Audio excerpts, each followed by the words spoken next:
چونکہ ہر بار پڑھتے ہیں تو وہ چیز اس بار چھڑ گئی، تو نبی صلی اللہ علیہ وسلم نے اپنے گھر میں اس نماز کو پڑھی۔ دیکھیے ظاہری طور پر دو حدیث الگ نظر آتے ہیں، یہاں پر آپ کو ایکسپلینیشن ملا تو آپ کو بات سمجھ میں آ گئی۔ اسی طریقے سے ایک دوسری حدیث میں ہم دیکھتے ہیں، ابو رافع ایک صحابی ہیں، وہ کہتے ہیں کہ میں نے نبی صلی اللہ علیہ وسلم کو دیکھا کہ وہ حالت احرام میں آپ صلی اللہ علیہ وسلم نے ایک عورت سے شادی کی، حالت احرام میں آپ صلی اللہ علیہ وسلم نے شادی کی۔ اور اس طرف دیکھتے ہیں ماں عائشہ، عبداللہ بن عباس، عبداللہ بن عمر کہتے ہیں کہ حالت احرام میں شادی کیا، شادی کی بات چیت کرنا حرام ہے، یہ محظورات احرام میں سے ہے، اگر کوئی آدمی ایسا کرے گا تو اسے دم دینا پڑے گا، اور نبی صلی اللہ علیہ وسلم اسے کیسے کر سکتے ہیں؟ اور نبی صلی اللہ علیہ وسلم نے ایک ہی مرتبہ حج کیا، آپ صلی اللہ علیہ وسلم نے ایک ہی مرتبہ حج کیا۔ تو اب یہاں پر ابو رافع کہتے ہیں کہ میں نے دیکھا، اور دوسرے صحابہ کہتے ہیں کہ نبی صلی اللہ علیہ وسلم نے ایسا نہیں کیا۔ تو اس میں وہاں پر ابن خزیمہ، یہ جو ہمارے پاس محدث ہیں، ان جیسے علماء کر کہتے ہیں کہ یہاں پر ابو رافع جو ہیں یہ گھر کے آدمی نہیں ہیں، انہوں نے کوئی چیز دیکھی ہوگی، غلط سمجھ لیا ہوگا، یہ کوئی عالم نہیں ہے، کوئی دین کے بہت بڑے صحابی ہیں، لیکن دوسرے بڑے بڑے صحابہ کا ان کا علم مقابلہ نہیں کر سکتا۔ تو مائی عائشہ ہو گئی اور دوسرے جو ہو گئے نبی صلی اللہ علیہ وسلم کے گھریلو معاملات سے واقف ہیں۔ تو یہاں پر ابو رافع سے غلطی ہوئی، ذرا برابر بھی شک نہیں، جو مائی عائشہ کہتی وہی صحیح ہے، اور یہی بات عبداللہ بن عباس، عبداللہ بن عمر، دوسرے بڑے بڑے علماء صحابہ کے کہتے ہیں۔ تو اس طریقے سے جو بھی حدیث ظاہری طور پر کانٹرڈکشن نظر آئے، اسے یہ امام جن کے بارے میں کہنے والا ہوں وہ اس کے ماہر تھے، بہت بڑا کام ہے۔ اور یہ امام جن کا نام ہے محمد بن اسحاق ابن خزیمہ، ان کی ایک حدیث کی کتاب ہے صحیح ابن خزیمہ، جو ساری دنیا میں مشہور ہے۔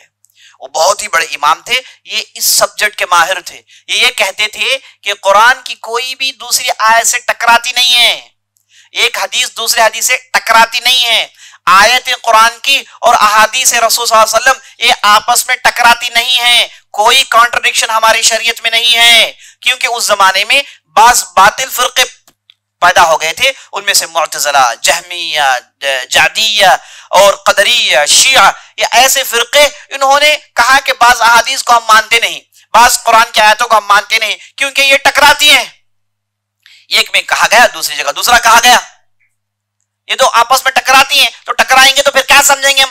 انہوں نے کہا کہ ان حدیث کو ہم نہیں مانتے، انہوں نے کہا کہ ان آیتوں کو ہم نہیں مانتے۔ ابن خزیمہ جیسے اہل علم آئے، انہوں نے کہا کہ کوئی سنگل بٹ دوسرے سنگل بٹ سے ٹکراتا نہیں ہے، یہی شریعت کی خوبی ہے۔ وَلَوْ كَانَ مِنْ عِنْدِ غَيْرِ اللَّهِ لَوَجَدُوا فِيهِ اختلافاً كَثِيرًا، اگر یہ اللہ کی شریعت کوئی غیر اللہ سے آتی تو ڈھیر سارے اختلافات اس میں دیکھنے کو ملتے، لیکن ایک بھی اختلاف دیکھنے کو نہیں ملتا، کیونکہ یہ اللہ کی نازل کردہ شریعت ہے، اللہ نے اس کی حفاظت اپنے ذمہ داری لے لی، اپنے ذمہ میں لے لی۔ تو امام ابن خزیمہ اس سبجیکٹ کے ماہر تھے، اور ان کی وفات 311 ہجری میں ہوئی، اور انہوں نے علم حاصل کرنے کے لیے کتنی محنت کی اس کی میں چند مثالیں آپ کے سامنے پیش کر دیتا ہوں۔ یہ اور ان کے ساتھی، یہ چاروں مل کر، ان کے 3 ساتھی تھے اور یہ چاروں ساتھیاں تھے، ایک کا نام تھا محمد بن نصر، ایک کا نام تھا محمد بن ہارون، ایک کا نام تھا محمد بن جریر، اور ان کا نام تھا محمد بن خزیمہ۔ یہ چاروں محمد مل کے ایک دور دراز علاقے کا سفر کرتے ہیں، چونکہ وہاں پر ایک بہت بڑے محدث تھے، بلکہ کئی محدثین تھے، تو ان سے علم حاصل کرنے کے لیے یہ اپنے علاقے رئی جو آج کل ایران میں ہے وہاں سے نکلتے ہیں۔ ان کی پیدائش نیساپور میں ہوئی، جو آج کل ایران کے اندر موجود ہے۔ یہ جو ایران ہے، یہ ایران آج جہاں شیعہ کا جہاں ڈومینیشن ہے، جہاں ہر چیز شیعہ مذہب کے مطابق چلتی ہے، یاد رکھ لیں ایک زمانے میں یہ 100% سنی ہوا کرتا تھا۔ ہمارے جتنے بھی محدثین ہیں یہ سب ایران سے نکلے ہیں۔ ترمز کہاں ہے؟ یہ ایران کی مین سٹی ہے۔ شیراز کہاں ہے؟ ایران کی ایک مین سٹی ہے نا۔ سجستانی، ابو داؤد السجستانی، سجستانی کہاں ہے؟ ایران کی ایک مین سٹی ہے آج بھی۔ قزوین یہ ایران کی مین سٹی ہے جہاں سے ابن خزیمہ، ابن ماجہ ہیں۔ امام بخاری سمرقند کے ہیں، اسی علاقے کے ہیں۔ امام مسلم نیساپور کے ہیں، یہ ایران کے اندر ہے۔ محدثین، فقہا، یہ پوری فہرست آپ اٹھا کر دیکھ لیجئے، آپ دیکھیں گے کہ بہت بڑی تعداد اسی خراسانی علاقے سے آئے ہیں جسے آج کل ایران کہا جاتا ہے۔ تو بہرحال ایک زمانے میں 100% سنی ہوا کرتا تھا۔ تو یہ اپنے ساتھیوں کے ساتھ علم حاصل کرنے کے لیے دور دراز علاقے یعنی مصر کو پہنچتے ہیں، کئی مہینے سفر کرنے کے بعد۔ محدثین کے جو اسفار ہیں سفروں میں انہوں نے جو تکالیف جھیلی ہے اور اس تعلق سے جتنا لکھا گیا ہے، اگر میں بیان کروں تو ہم میں سے کوئی آدمی روئے بغیر نہیں رہ سکتا، اتنی ان کی جو ہے محنتیں ہیں۔ یہ 4 افراد پہنچتے ہیں مصر، تو مصر میں چونکہ ان کے پاس پیسے نہیں تھے کہ کوئی ایک ہاؤس رینٹ میں لے لیں جہاں پر رہ سکتے ہیں، کچھ پیسے نہیں تھے، علم حاصل کرنے کے شوق میں آ گئے تھے، تو انہوں نے کہا کہ چونکہ ہمارے پاس کچھ رہنے کا انتظام نہیں ہے، تو انہوں نے خیمہ بنایا اور شہر کے دور دراز بالکل آؤٹ سکرٹس میں اس خیمے کو رکھ کے وہیں پر رہنا شروع کر دیتے ہیں۔ ہوتا یہ ہے کہ پہلے چند دن پیسے تھے، 3 دن تک کھانا کھایا پیا، اس کے بعد پورے پیسے ختم ہو گئے، بھوک و پیاس دن بدن بڑھتے گئے۔ اب یہاں تک معاملہ آ گیا ایک دن کے بعد، چند دنوں کے بعد، کہ ان میں سے اکثر و بیشتر لوگ جب بھی آنکھیں کھولتے انہیں دھواں ہی دھواں نظر آتا۔ یہ کیفیت اس وقت ہوتی ہے جب آدمی انتہائی بھوک میں ہو، بھوک کی حالت میں آدمی سونا شروع کرے، جب صبح اٹھے تو اسے دھندلاہٹ نظر آئے گی، دھواں جیسے نظر آئے گا، یہ بھوک کی وجہ سے ہوتا ہے۔ تو ان چاروں کو یہ دھواں دکھنے نظر آتے ہیں، ایسا مسئلہ ان کا پہنچ جاتا ہے۔ پھر صبر کرتے ہیں، علم کی راہ میں چلتے رہتے ہیں، لیکن کھانے کے لیے کچھ ہے نہیں، کبھی پانی پی لیتے ہیں لیکن کھانے کے لیے کچھ ہے نہیں، کب تک روزے رکھیں گے؟ تو ایک مرتبہ معاملہ ایسے ہو جاتا ہے کہ ان میں سے کوئی آدمی اٹھ بھی نہیں پاتا، اس حد تک ان کا معاملہ پہنچ جاتا ہے۔ تو چاروں نے مل کے اتفاق کیا کہ اب ہمارے لیے لوگوں کے پاس مانگنا جائز ہے۔ موت دیکھ رہے ہیں، وَمَنِ اضْطُرَّ غَيْرَ بَاغٍ وَلَا عَادٍ فَلَا إِثْمَ عَلَيْهِ، اگر کسی نے حد سے زیادہ نہ بڑھتے ہوئے، بغاوت نہ کرتے ہوئے کوئی بھی حرام چیز کو بھی کر لے، اپنے آپ کو بچانے کے لیے، موت سے بچانے کے لیے جائز ہے۔ تو ان چاروں نے کہا کہ اب ہم کو مانگنا ہی پڑے گا ورنہ ہم سب مر جائیں گے، اتنی بھوک ہے، اتنا پیاس ہے۔ تو کب مانگے گا کون؟ یہ چاروں کے چار محدثین، علماء، فقہا، یہ لوگوں کے سامنے ہاتھ کیسے پھیلائیں گے؟ مر جائیں گے، ہاتھ نہیں پھیلائیں گے، یہ ان کی خودداری ہے، لیکن اب کرنا ہی پڑے گا۔ تو چاروں نے ان کے نام لکھے اور قرآن ڈالا۔ قرآن میں نام نکلتا ہے ہمارے اس محدث کا، جن کا نام محمد بن اسحاق ابن خزیمہ ہے، ان کا نام نکلتا ہے۔ چاروں نے کہا کہ جاؤ بھائی، آپ کا نام نکلا ہے، آپ کو اب مانگنا ہے۔ تو ابن خزیمہ کہتے ہیں کہ مجھے اتنی کوفت ہوئی، اتنا میں سکڑا کہ کیسے مانگوں، یہ چیز برداشت نہیں ہو سکتی۔ غیر اللہ لوگوں کے سامنے ہاتھ پھیلا کے کہوں کہ مجھے کھانے کے لیے کچھ دے، دیکھیے کتنی خودداری ہے، کتنی خودداری ہے۔ آج ہمارے پاس معاملہ کیا ہے کہ ہم مانگنے سے کوئی تکلیف محسوس نہیں کرتے، بلکہ اس میں مزہ ملتا ہے۔ کسی بھی کبھی بھی فون ڈالیں، کسی سے قرض مانگ لے، کوئی دقت نہیں، گالوں میں جو نہیں رنگتی۔ آدمی خوددار ہوتا ہے، مانگتا نہیں، دیتا ہے۔ تو یہ طالب علم تھے، حدیث اور قرآن پڑھنے والے تھے۔ تو ابن خزیمہ کہتے ہیں کہ مجھے اتنا سکڑا اور اتنی مجھے تکلیف ہوئی کہ مجھے ساری دنیا اندھیری ہو گئی۔ تو میں نے میرے ساتھیوں سے کہا کہ ٹھیک ہے میں مانگتا ہوں، لیکن مجھے 2 رکعت نماز پڑھنے کا موقع دو۔ تو ابن خزیمہ اٹھتے ہیں، کہتے ہیں کہ میں نے 2 رکعت نفل کی نماز پڑھی۔ آرام سے بیٹھے۔ میں نے 2 رکعت نفل کی نماز پڑھی، اور جیسے ہی میں نے سلام پھیرا تو میں نے دیکھا کہ ہمارے خیمے کے باہر کوئی آدمی رک کر ہمارے چاروں کا نام لیتا ہے، کہتا ہے کہ ابن خزیمہ کوئی ہے اندر، کہتا ہے کہ ابن نصر کوئی ہے اندر، ابن ہارون کوئی اندر ہے۔ تو ہمارے چاروں کا نام لیتا ہے، تو ہم پریشان ہو گئے۔ تو ہماری حالت ایسی تھی کہ ہم میں سے چل بھی نہیں پا رہے تھے، تو بڑی مشکل سے ہم خیمے سے باہر آئے۔ تو ہم یہ دیکھتے ہیں کہ ایک آدمی اپنے آرمی کے ساتھ کھڑا ہوا ہے، لگ بھگ 50-100 لوگ ہیں، اور پورے آرمی کے ساتھ ایک آدمی آیا ہے، اور وہ آدمی آگے آ کر پوچھتا ہے کہ آپ میں سے کون ابن خزیمہ ہے؟ یہ کہتے ہیں کہ میں ابن خزیمہ ہوں۔ تو وہ ایک پوٹلی دیتا ہے دینار کی۔ پھر پوچھتا ہے کہ آپ میں سے ابن نصر کون ہے؟ وہ کہتے ہیں کہ میں ہوں۔ تو انہیں ایک پوٹلی دیتا ہے۔ چوتھا سے پوچھتے ہیں کہ آپ میں ابن ہارون کون ہے؟ یہ کہتے ہیں کہ میں ہوں، ہاتھ میں تھما دیتے ہیں۔ یہ چاروں پیسے لینے کے ساتھ کہتے ہیں کہ آپ ہیں کون ہے، بتائیے آپ کون ہیں، کیوں ہمیں پیسے دے رہے ہیں، آپ کا کیا معاملہ ہے؟ ہم ہوتے تو ملا صبح بل ختم ہوتے۔ جی یہاں پر یہ کہتے ہیں کہ بھائی آپ کون ہیں، کس لیے دے رہے ہیں؟ تو وہ صاحب کہتے ہیں کہ میں اس علاقے کے امیر احمد بن طولون کی طرف سے بھیجا گیا ہوں، میں ان کا داروغہ ہوں، میں ان کا خاص سیکریٹری ہوں، مجھے انہوں نے حکم دیا اور مجھے اس جگہ جانے کو کہا اور آپ لوگوں کے ہاتھوں میں پیسوں کو دینے کو کہا۔ تو انہوں نے پوچھا کہ احمد بن طولون ہمیں کیسے جانتے ہیں؟ ایسے تو بستی میں بہت لوگ ہیں، ہم ان میں کیسے پہچانے گے؟ احمد بن طولون ہم کیسے جانتے ہیں؟ تو داروغہ کہتا ہے کہ ہم نے ان سے جب پوچھا تو انہوں نے کہا کہ میں آج جب صبح قیلولہ کی نماز پڑھ کے چاشت کی نماز پڑھ کر قیلولہ کر رہا تھا تو میں نے خواب میں ان چاروں کے نام اور چہرے دیکھے، چہروں کے ساتھ ان چاروں کے نام کے ساتھ بتایا گیا اور کہا گیا کہ تمہارے ملک میں ایسے بابرکت لوگ ہیں اور تم کہاں پڑے ہوئے ہو، تمہاری ذمہ داریاں کہاں ہیں، تمہاری دولت کہاں ہے؟ تو احمد بن طولون نے ان چاروں کے نام بتائے اور کہا کہ آپ لوگوں کو یہ دیں اور جب بھی ضرورت پڑے امیر آپ کی خدمت میں ہے۔ تو دیکھیے یہ اللہ کی طرف سے بہت بڑی کرامت ہے جی ساتھیو۔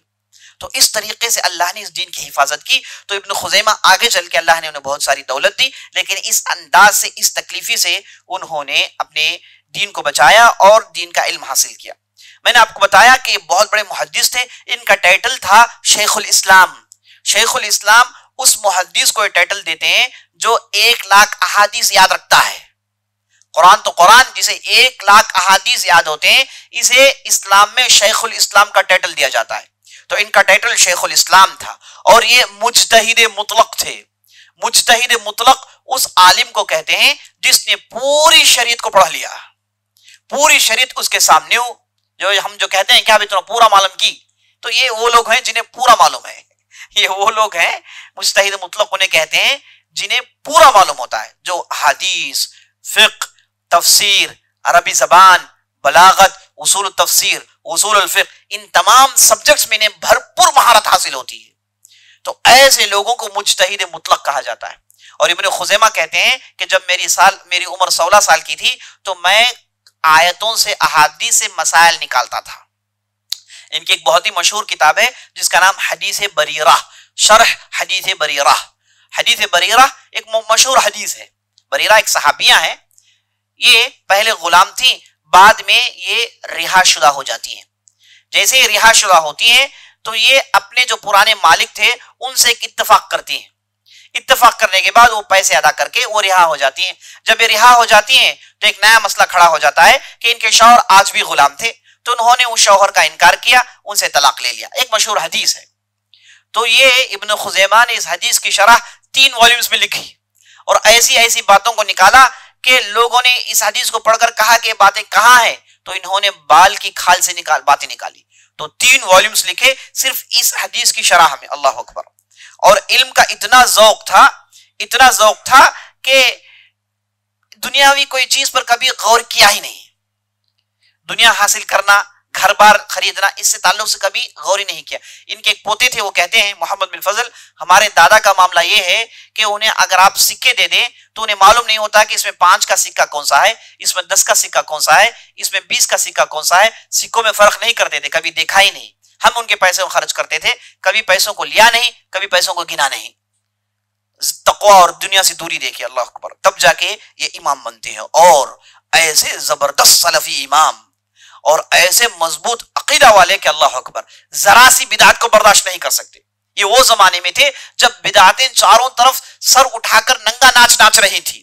خاص طور پر ایک بدعت جسے بدعت خلق قرآن کہتے ہیں، یہ اس زمانے میں بہت زیادہ پھیلا ہوا تھا۔ مانا یہ کہ قرآن جو ہے یہ مخلوق ہے۔ کیا مانا؟ قرآن مخلوق ہے۔ مخلوق وہ ہیں جنہیں اللہ نے بنایا، اور اللہ خالق ہے۔ اللہ کے علاوہ جتنی بھی چیزیں اس دنیا میں ہیں سب مخلوق ہیں، یہ ہم جانتے ہیں۔ لیکن یہ اللہ کا کلام قرآن، کیا یہ مخلوق ہے یا نہیں ہے؟ ایک نئی بدعت، ایک نئی بحث ان بدعتیوں نے شروع کی تھی، اور صحیح قول اس میں ہے کہ یہ اللہ کا کلام ہے۔ اللہ کا کلام اللہ کی صفت ہے، اور اللہ کی صفت اللہ کا حصہ ہے، اور اللہ کا جو حصہ ہے وہ مخلوق نہیں ہو سکتی۔ تو قرآن غیر مخلوق ہے، یہی رائے تھی سب کی۔ ابھی آپ کل پرسوں کی مجلس میں دیکھیں گے کہ بڑے بڑے محدثین نے جب یہ مسئلہ پیش آیا تو ان کے ساتھ کیا سلوک کیا گیا، اور اس وقت کے بعض عمرا جو اس عقیدے کو قبول کر چکے تھے انہوں نے کیسے کیسے ظلموں کو نہیں ڈھایا۔ افسوس کی بات ہے کہ اس وقت کے بعض خلفاء، ان میں سے مامون، ان میں سے معتصم، یہ بڑے بڑے خلفاء تھے بنو عباس کے، لیکن انہوں نے اس غلط عقیدے کو قبول کر لیا اور بڑے عجیب و غریب اس چیز کی نشر و اشاعت کرنا چاہتے تھے۔ جو عقیدہ انہوں نے مان لیا، چاہا کہ لوگوں پر زبردستی سے ٹھونسیں، جو نہیں مانتا تو اسے جیل میں ڈالتے تھے۔ ایسے کئی علماء کو قتل کر دیا صرف اس عقیدے کو پھیلانے کے لیے۔ بڑا ہی گھناؤنا اور بڑا ہی شدید معاملہ تھا۔ تو اس زمانے میں امام احمد بن حنبل جیسے، امام بخاری جیسے، امام ابن خزیمہ جیسے بڑے بڑے علماء پیدا ہوئے. انہوں نے اس باطل عقیدے کا ایسا مقابلہ کیا، اپنا جان دے کے، اپنی دولت دے کے، اپنے گھر سے باہر نکل کے جنگلوں میں بھٹک کر انہوں نے اس عقیدے کی ایسی مخالفت کی کہ الحمدللہ یہ باطل عقیدہ ختم ہو گیا. تو امام ابن خزیمہ ایسے عقیدے کے پابند تھے. وہ کہتے تھے اگر کسی نے کہا کہ قرآن مخلوق ہے وہ آدمی میرے نظر میں کافر ہے. اگر کسی نے کہا کہ اللہ عرش پر نہیں، اللہ ہر جگہ ہے، وہ آدمی کافر ہے. وہ آدمی مسلمانوں کے قبرستان میں دفن نہیں کیا جائے گا کیونکہ وہ مسلمان نہیں ہے، اس پر جنازے کی نماز نہیں پڑھی جائے گی. سے معلوم ہوا کہ اس زمانے میں اس مسئلے کے تعلق سے بھی باتیں چل رہی تھی کہ اللہ عرش پر ہے کہ ہر جگہ ہے. قرآن کی آیتیں واضح ہیں. قرآن میں اللہ نے ارشاد فرمایا الرحمن علی العرش استوى، لگ بھگ 7 مرتبہ قرآن کے اندر موجود ہے کہ رحمان عرش پر مستوی ہے، عرش کے اوپر ہے. تو اللہ سبحانہ وتعالی یہ جو آسمانے ہیں اس کے اوپر جو عرش ہے اس کے اوپر اللہ سبحانہ وتعالی موجود ہے، لیکن عرش کو کوئی ضرورت نہیں، عرش کی کوئی ضرورت نہیں اللہ کو. یہ ہمارا عقیدہ ہے. کیسے مستوی ہے، وہ کیسی کیفیت ہے، یہ ہم نہیں جانتے. اس کے تعلق سے پوچھنا بدعت ہے. اللہ نے اس تعلق سے اس کا علم کسی کو نہیں دیا. تو بعض چیزیں جو ہم نہیں جانتے وہ نہیں جاننا علم ہے. اللہ نے بعض چیزوں کو نہیں سکھایا، اسے نہیں جاننا علم ہے. اس کے بال کی کھال نکال کے آوے کا آوا بگڑا کے عقیدے میں ڈاوانڈول پیدا کر دیں، یہ بالکل غلط طریقہ ہے. تو اس زمانے میں بحث یہ چل گئی تھی کہ اللہ نے قرآن میں کہا کہ تم جہاں کہیں بھی جاؤ اللہ تمہارے ساتھ ہے. تو اللہ ہر جگہ ہے، یعنی اللہ ہر جگہ ہے، جہاں کہیں بھی ہم آتے جاتے ہیں ہر جگہ اللہ ہے. یہ عقیدہ پیدا ہو گیا. تو امام ابن خزیمہ نے کہا کہ اگر کسی نے کہا کہ اللہ ہر جگہ ہے اور اللہ عرش پر نہیں، عرش اللہ سے خالی ہے، تو ایسا آدمی کافر ہے. یہ اس وقت کے علماء کے فتوے تھے. بعد میں ایک بہت بڑے خلیفہ آئے جو معتصم کے بعد آئے، متوکل علی اللہ، وہ اہل السنہ والجماعہ کا عقیدہ رکھتے تھے. انہوں نے ایسے باطل عقیدے رکھنے والوں کو خوب سزائیں دی، یہاں تک کہ اس باطل عقیدوں کو انہوں نے ختم کیا. اور اس کے بعد ابن خزیمہ رحمۃ اللہ علیہ کی ایسی یادداشت تھی، اللہ اکبر، جب آدمی گناہوں سے اپنے آپ کو بچاتا ہے، نیک ہوتا ہے، اس آدمی کی یادداشت غیر معمولی ہوتی ہے، غیر معمولی ہوتی ہے. ابن خزیمہ رحمۃ اللہ علیہ کہتے ہیں کہ میں نے جو بھی لکھا ہے وائٹ میں، جو بھی بلیک سے لکھا ہے پورا مجھے یاد ہے. وائٹ میں جو بھی میں نے بلیک سے لکھا ہے پورا مجھے یاد ہے. اور ایک مرتبہ ایک چیز کو سن لے کبھی نہیں بھولتے تھے. یہ ان کی غیر معمولی ذہانت تھی اور ایسے غضب کا حافظہ کہ بڑے بڑے محدثین نے ان کی تعریف کی، تفصیل میں جانے کا موقع نہیں. اور حدیث کے فن میں ان کا دوسرا اسپیشلائزیشن یہ ہے کہ احادیث میں بعض الفاظوں کی زیادتی ہوتی ہے. ایک مثال میں دے کے اپنی بات ختم کرتا ہوں. نبی صلی اللہ علیہ وسلم کی حدیث ہے انما الاعمال بالنیہ، ایک دوسری روایت ہے انما الاعمال بالنیات، ایک روایت ہے انما العمل بالنیات. ایک ہی معنی ہے لیکن الفاظ میں کبھی الف تا، کبھی بعض الفاظ ایڈ کر دیے جاتے ہیں جو کہ عام محدثین اس کے ماہر نہیں ہوتے. وہ ایک متن بتائیں گے، بات ختم. ابن خزیمہ رحمۃ اللہ علیہ کے اندر ایسی مہارت تھی کہ احادیث آتی ہیں اور احادیث میں الفاظ میں جو چینجز آتے ہیں، الفاظ کے چینجز کے ماہر تھے. یہ حدیث نقل کریں گے، کہیں گے کہ یہ حدیث اس چینجز کے ساتھ فلاں فلاں کتابوں میں آئی ہے. یہ غیر معمولی مہارت تھی، اللہ نے ابن خزیمہ رحمۃ اللہ علیہ کو عطا کیا. اس لیے ہم نے ضروری سمجھا کہ ان کا ذکر اس مجلس میں آئے. اور اس کے بعد رفع العیدین کے تعلق سے کہتے تھے کہ رفع العیدین ایک بہت ہی اہم سنت ہے، لوگوں نے اسے چھوڑ دیا ہے. رفع العیدین کسی بھی حالت میں کرنا چاہیے اور یہ مستقل اپنا فقہی ملکہ رکھتے تھے. اسی طریقے سے سنت کی اتباع، ایسی اتباع، ایسی شدت سے اتباع کہ لوگوں نے ایسے کسی کو کرتے ہوئے نہیں دیکھا. ہم جانتے ہیں صحابہ میں عبداللہ بن عمر ایک ایسے صحابی ہیں جو آپ صلی اللہ علیہ وسلم کی سنت کی اتباع میں حد سے زیادہ چلے گئے تھے. یعنی کس حد تک، اگر یہ حج کے لیے جاتے تو مدینہ سے مکہ پہنچتے تو اسی راستے میں جاتے جس راستے میں نبی صلی اللہ علیہ وسلم نے حج کیا تھا، اور راستے میں ان جگہوں پر بیٹھتے جن جگہوں پر نبی صلی اللہ علیہ وسلم نے بیٹھا تھا، اگرچہ کہ ان کو بیٹھنے کی ضرورت نہیں ہے، جا کے بیٹھ کے کہتے تھے کہ نبی صلی اللہ علیہ وسلم نے اس جگہ بیٹھا تھا، اور اپنے خیمے کو اسی جگہ ڈالتے جہاں نبی صلی اللہ علیہ وسلم نے ان کے خیمے کو ڈالا تھا، اسی جگہ خیمہ ڈالتے. لوگ پوچھتے کہ آپ دوسری جگہ پہ ڈال سکتے ہیں، وہ زمین اور اچھی ہے، کہتے ہیں کہ میں نے نبی صلی اللہ علیہ وسلم کو یہاں پر خیمہ ڈالتے ہوئے دیکھا. اگر کوئی درخت دیکھا جس کے نیچے نبی صلی اللہ علیہ وسلم بیٹھے تھے، یہ بھی آگے بڑھ کے اس درخت کے نیچے بیٹھ جاتے تھے. تو اس حد تک شدت سے سنت کی اتباع ان کے اندر موجود تھی، اگرچہ کہ ایسا کرنا واجب نہیں، ایسا کرنا ضروری نہیں۔ نبی صلی اللہ علیہ وسلم نے جو باتیں بتائی، جو باتیں شریعت کے روح سے، دین کے روح سے بتائی، اس کی اتباع کریں گے۔ جو باتیں وہ بشر ہونے کی وجہ سے کی ہوں، نبی صلی اللہ علیہ وسلم نے بشر ہونے کی وجہ سے جہاں مثلا قضاء حاجت کی ہو، عبداللہ بن عمر جاتے وہیں پر قضاء حاجت کرتے، تو یہ جو بشری تقاضا انسان ہونے کے ناطے آپ صلی اللہ علیہ وسلم نے جو کیا اس کی اتباع کرنا ہم پر واجب نہیں ہے۔ لیکن جو شریعت کے اعتبار سے، دین کے اعتبار سے جن باتوں کی تعلیم دی، جن چیزوں پر آپ صلی اللہ علیہ وسلم عمل کیا، اس پر عمل کرنا سنت ہے۔ تو سنت کی اتباع بعض صحابہ نے اس شدت سے کی، اور ابن خزیمہ رحمۃ اللہ علیہ انہی لوگوں میں سے تھے۔ یہاں تک کہ ان کے زمانے میں حمام جیسا نیا کانسیپٹ آیا جہاں پر لوگ جا کے نہاتے تھے۔ یہ کہتے تھے کہ میں کبھی نہاؤں گا نہیں، کیونکہ نبی صلی اللہ علیہ وسلم زمانے میں حمام نہیں تھا اور میں یہ کام کرنے کے لیے تیار نہیں ہوں۔ اگرچہ کہ ایک نیا انٹروڈکشن، نیا ٹیکنالوجی تھا، استعمال کرنے میں کوئی حرج نہیں، لیکن انہوں نے کہا کہ نبی صلی اللہ علیہ وسلم نے جو نہیں کیا اس کے قریب میں نہیں جاؤں گا۔ تو جب انہوں نے ایسی شدت سے اپنی زندگی گزاری، ایسا تقوی، ایسا زہد، تو ان سے کئی ایسے کرامات سرزد ہوئے۔ یہ جس علاقے میں رہتے تھے جسے نیساپور کہا جاتا تھا، وہاں پر اگر قحط سالی آئی، لوگ ان کے گھر میں جا کر کہتے تھے کہ آپ دعا کر دیں۔ یہ کہتے تھے کہ جاؤ، میں کیوں دعا کروں، تم دعا کرو بھائی، تم بھی اللہ کے قریب ہو۔ اور گھر کے اندر جاتے اور ہاتھوں کو اٹھا کر کہتے کہ اللہ اس قحط سالے کو نکال دے۔ تو جب بھی انہوں نے دعا کی، قحط سالے کو اللہ نے اٹھا دی۔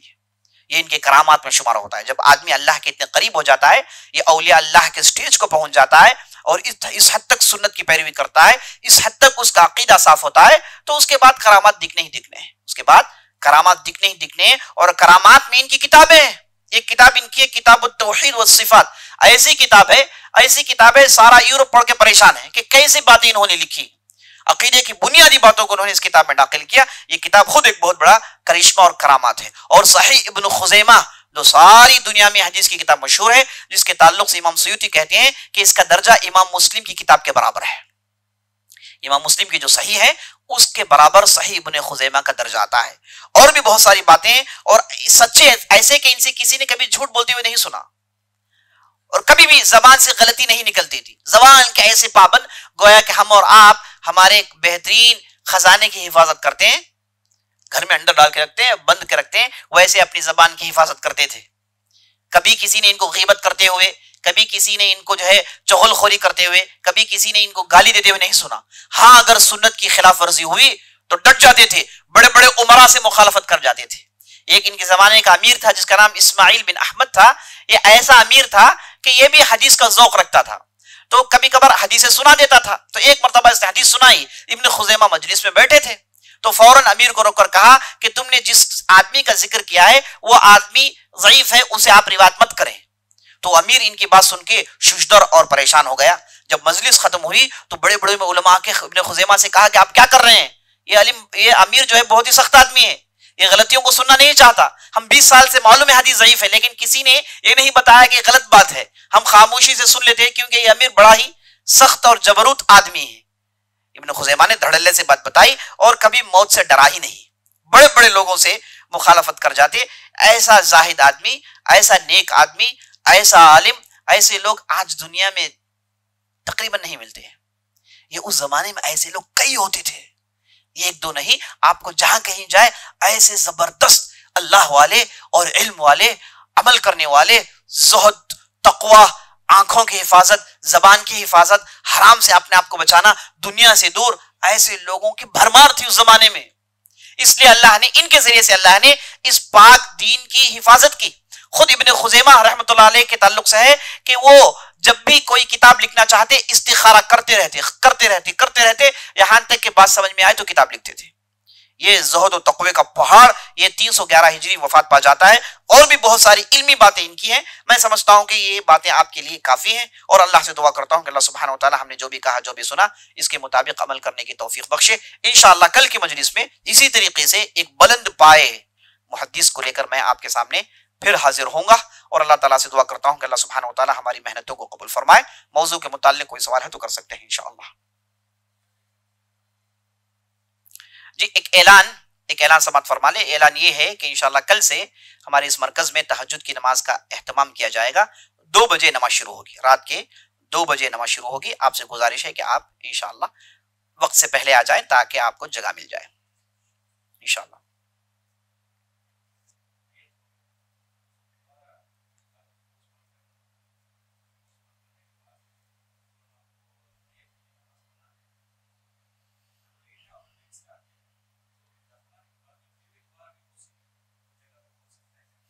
سوال یہ کر رہے ہیں کہ ایک میت کو دفنا دیا گیا تھا نماز پڑھ کے اور کفنا کے دفنا دیا گیا تھا، لیکن بعد ضرورت اس کی یہ پڑی کہ اس میت کو نکالا گیا تاکہ پوسٹ مارٹم کرے، کوئی کرمنل ایشو ہوا ہوگا، نکال کے اسے پوسٹ مارٹم کیا گیا. اب دوبارہ اسے دفن کرنے کے لیے کیا نماز پڑھنے کی ضرورت ہے؟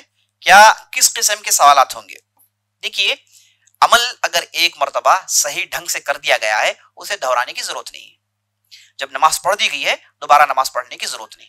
جب کفنا دیا گیا ہے دوبارہ کفنانے کی کوئی ضرورت نہیں. تو پوسٹ مارٹم کرنے کے بعد جیسے باڈی دی جاتی ہے آپ لا کر اسی جگہ رکھ کے دفنا دیجیے.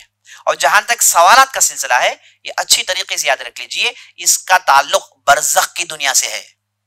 برزخ کی دنیا دنیا اور آخرت کے درمیان کی دنیا ہے. جب آدمی اس دنیا سے رخصت ہو جاتا ہے اور قبر کے مرحلے میں جاتا ہے تو برزخ کی دنیا میں منتقل ہو جاتا ہے. اب جو بھی سزا، جو نعمتیں اسے ملنے والی ہیں وہ برزخ کے عالم میں ملنے والی ہیں، اسے اور اس دنیا سے کوئی تعلق نہیں. مثال کے طور پر ایک آدمی کو مچھی نگل گئی اور مچھی کا پیٹ اس کے لیے قبر ہے، اب وہاں پر اس کا سوال جواب ہوگا. ضروری نہیں کہ سوال جواب ہونے کے لیے مٹی کا کھٹورا ہو، ہے نا، ایسا نہیں ہوتا. سوال جواب آ کے یہ برزخ کا مرحلہ ہوتا ہے. جب آدمی وفات پا گیا تو برزخ کے مرحلے میں داخل ہو گیا اور وہاں پر سوال جواب کا سلسلہ شروع ہے. یہ اچھی طریقے سے سمجھ لینا چاہیے. واللہ اعلم. ہاں، سوال کر رہے ہیں کہ حدیث قدسی بولے تو کیا؟ دیکھیے، حدیث کی دو قسمیں ہیں، ایک ہے نارمل حدیث، ایک ہے حدیث قدسی.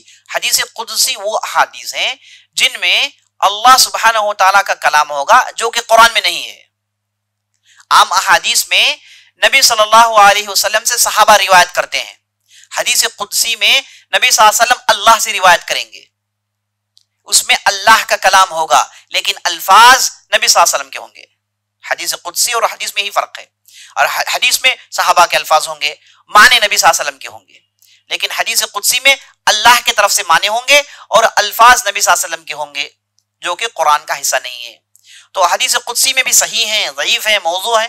اس میں سے لگ بھگ 150 احادیث ہیں جسے اہل علم نے صحیح قرار دیا ہے. 150 احادیث حدیث قدسی صحیح مانے گئے. اس کے علاوہ بہت سارے ضعیف اور کمزور ہیں. اور حدیث میں موضوع حدیث ہے. موضوع حدیث اس حدیث کو کہتے ہیں جو جھوٹ کہہ کے نبی صلی اللہ علیہ وسلم کی طرف ڈال دیا گیا ہو. تو صرف کمزور یعنی ضعیف احادیث کی 300 قسمیں ہیں. ایک بہت ہی بڑا میدان ہے، یہ بہت ہی کم علماء ہوتے ہیں اس میدان کے ماہر. اللہ سے دعا کریں کہ اللہ ہمیں سے ایسے لوگ پیدا کریں جو اس فن کی خدمت کریں. آمین. سوال کر رہے ہیں کہ کیا عورت امام بن سکتی ہے؟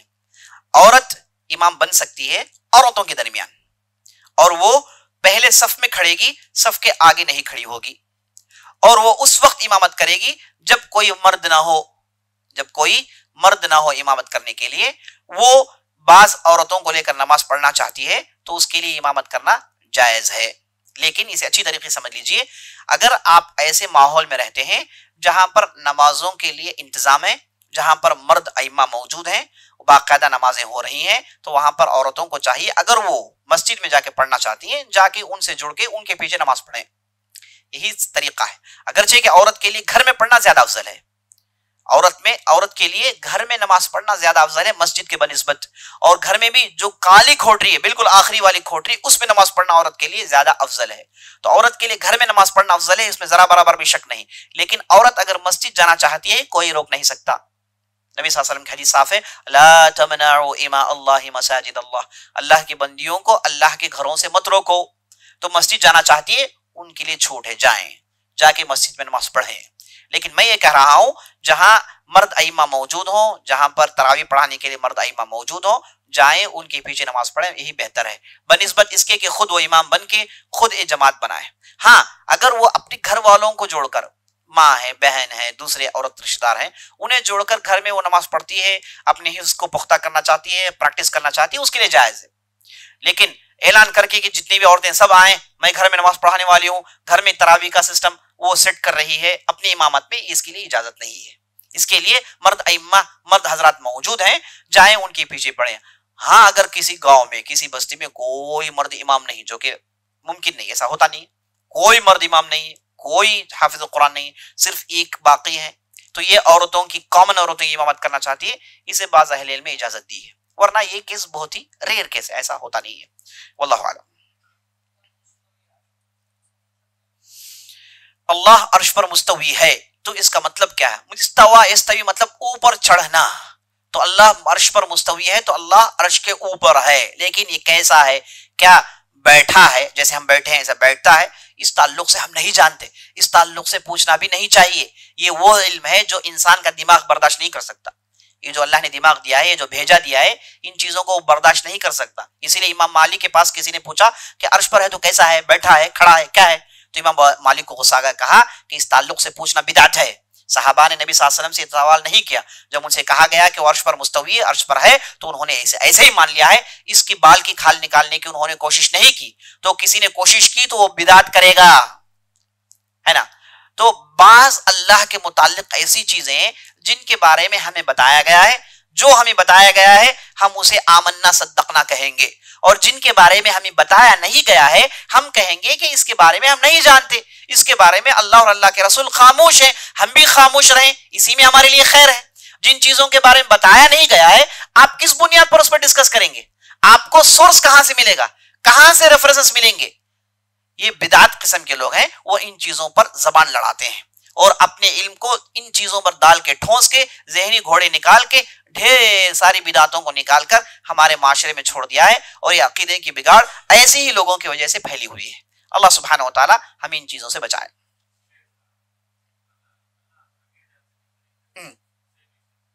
سوال کر رہے ہیں کہ قرآن میں کئی جگہ اللہ نے قریب ہونے کا دعویٰ کیا، نحن اقرب الیکم من حبل الورید، ہم آپ کے شہ رگ سے زیادہ قریب ہیں۔ ایک دوسری جگہ اللہ نے کہا اذا سألک عبادی عنی فانی قریب اجیب دعوت الداعی اذا دعان، اگر بندے تمہیں پوچھیں کہ ہم کہاں ہیں تو کہہ دیجئے کہ ہم قریب ہیں، جواب دیتے ہیں۔ تو اللہ سبحانہ و تعالیٰ قریب ہونے کا معنی ہرگز ہی نہیں کہ اللہ سبحانہ و تعالیٰ یہاں ہے، اللہ کے قریب ہونے کا معنی یہ کہ اللہ جانتا ہے، آپ کے دل میں جو ہوتا ہے، شہ رگ میں جو ہوتا ہے، وہ اللہ اسے جانتا ہے۔ دیکھیے اللہ جاننے کے لیے ضرور نہیں کہ اللہ وہاں ہو، اللہ کوئی چیز جانتا ہے، وسع کرسیہ السماوات والارض وسع کل شیء علما، ہر چیز پر چھایا ہوا ہے اپنے علم کے اعتبار سے، اس کا علم ہر جگہ موجود ہے۔ تو قریب ہونے کا معنی یہ کہ اللہ سبحانہ و تعالیٰ جو کچھ بھی ہوتا ہے وہ سب کچھ جانتا ہے۔ آپ کا شہرک یعنی آپ کا رگ جس کی وجہ سے آپ زندہ ہیں، اس رگ میں جو بھی ہوتا ہے وہ آپ کے دل کے جتنا قریب ہے اس سے زیادہ اللہ جانتا ہے آپ کے دل میں کیا ہو رہا ہے، یہ اس کا معنی ہے۔ اس کا معنی یہ نہیں کہ اللہ جو ہے رگ میں آ گیا ہے، نعوذ باللہ، یہ تو حلول کا عقیدہ ہے جو بدترین عقیدہ ہے جسے کسی بھی عالم نے قبول نہیں کیا، واللہ اعلم۔ سوال کر رہے ہیں کہ بعض احادیث میں آیا ہے کہ اللہ سبحانہ و تعالی جب رات کا آخری پہر ہوتا ہے تو اللہ سبحانہ و تعالیٰ پہلے آسمان میں تشریف لاتے ہیں اور کہتے ہیں کوئی ہے پوچھنے والا جسے میں دیتا ہوں، کوئی ہے جو مجھ سے مغفرت مانگے میں اسے معاف کرتا ہوں۔ تو یہ پہلے آسمان میں نزول کرنا کہتے ہیں، پہلے آسمان میں آنا۔ تو اس کا کیا معنی؟ اس کا بھائی معنی وہی ہے کہ اللہ سبحانہ و تعالیٰ اگر نزول کرتا ہے تو نزول کرتا ہے، اللہ نازل ہوتا ہے نازل ہوتا ہے، لیکن ہم کسی چیز سے نازل ہوں تو جگہ خالی ہو جاتی ہے، لیکن اللہ کے لیے ایسا ہونا ضروری نہیں۔ یہ اللہ کی صفات ہیں، اس میں ہم بندوں کی صفات کو جوڑ کر سمجھ نہیں سکتے۔ ہمارے بندوں کی صفات لمیٹڈ ہیں، یہ پیدا ہوئے ہیں ختم ہونے والے ہیں، لیکن اللہ کی صفات ان لمیٹڈ ہیں، کوئی اس کی باؤنڈریز نہیں ہے، اس کے تعلق سے ہم بہت ہی کم جانتے ہیں۔ تو اللہ پہلے آسمان میں نازل ہوتا ہے، ہم اس پر ایمان لاتے ہیں، بخاری کی روایت ہے، صحیح روایت ہے، ہم اس پر ایمان لاتے ہیں، لیکن کیسے نازل ہوتا ہے یہ اللہ کے علاوہ کوئی اور نہیں جانتا، یہ اللہ کے علاوہ کوئی اور نہیں جانتا۔ عام طور پر لوگ سوال پوچھتے ہیں کہ مولوی صاحب آج ہمارے لیے تاخرات نہیں ہے، سعودی وغیرہ میں تاخرات شروع ہو گیا، تو اگر پہلی رات لیلۃ القدر کی رات ادھر ہو تو ہم لوگ مس کر جائیں گے۔ میں انہیں جواب دیا کہ ثواب دینے کا کام اللہ کا ہے، آپ کیوں ٹینشن لیتے ہیں؟ آپ تھوڑی جواب دے رہے ہیں، آپ اجر تھوڑی دیتے ہیں، یہ اللہ دینے والا ہے اجر، اللہ جو ہے بخشش کرنے والا ہے، یہ اللہ کا معاملہ ہے۔ ہمیں کہا گیا کہ آپ لیلۃ القدر آپ کے علاقے سے کریں، ہم ہمارے علاقے کے حساب سے کریں گے۔ تو یہ جو معاملہ ہے کہ پہلی رات میں اللہ سبحانہ و تعالیٰ ادھر تشریف زمین میں آتے ہیں، آسمان زمین میں مطلب پہلے آسمان میں آتے ہیں. یہ یہاں پر رات ہے، کوئی دوسری جگہ دن ہوگا؟ یہ کیسے ممکن ہے؟ پہلی پہر میں، رات کے آخری پہر میں اللہ سبحانہ و تعالیٰ پہلے آسمان میں آتا ہے. اگر رات ہو تو نا، بعض علاقوں میں تو دن ہے، یہاں رات ہے تو بعض علاقوں میں دن ہے، تو پھر کیسے؟ تو یاد رکھ لیجیے، جو بھی تعلق اللہ سے ہو جائے، جو بھی چیز کا تعلق اللہ سے ہو جائے، ہم ہمارے عقلی گھوڑے نہیں دوڑا سکتے. جیسے کہا گیا ویسے مان لیجیے. بس آپ زیادہ سمجھنے کی کوشش کریں گے تو گمراہ ہو جائیں گے. اور زیادہ کوشش کرنے کی ضرورت کیا ہے آپ کو؟ کیوں دوڑے لڑاتے ہیں؟ کیا ضرورت ہے آپ کو؟ بات تو سمجھ میں آ گئی. مان کے چلے جائیے، اپنی کمزوری مان لیجیے، بات ختم. اسی میں ہماری ایمان کی حفاظت ہے. واللہ اعلم.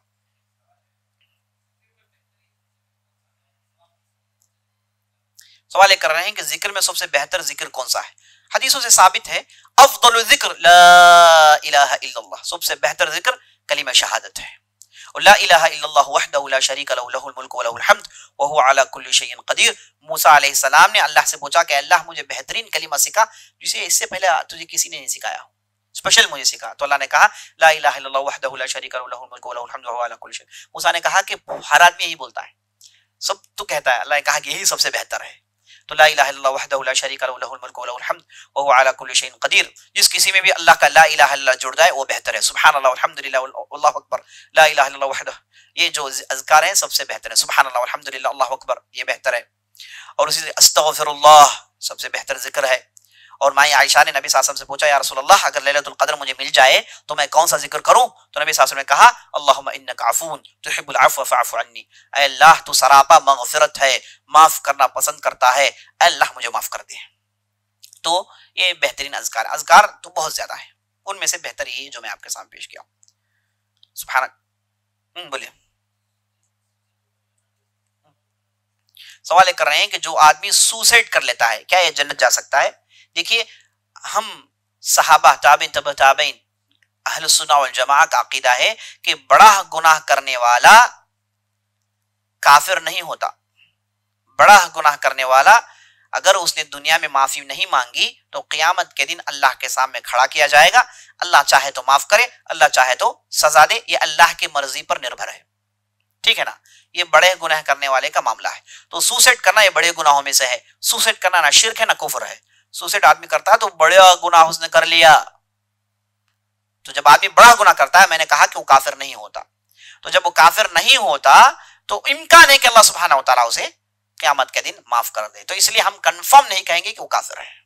البتہ یہ بڑا گناہ ہے اور ایسے گناہ کے تعلق سے سوچنا بھی بڑا گناہ ہے. واللہ عالم. سبحانک اللہم وبحمدک اشہد ان لا الہ الا انت استغفرک و اتوب الیک.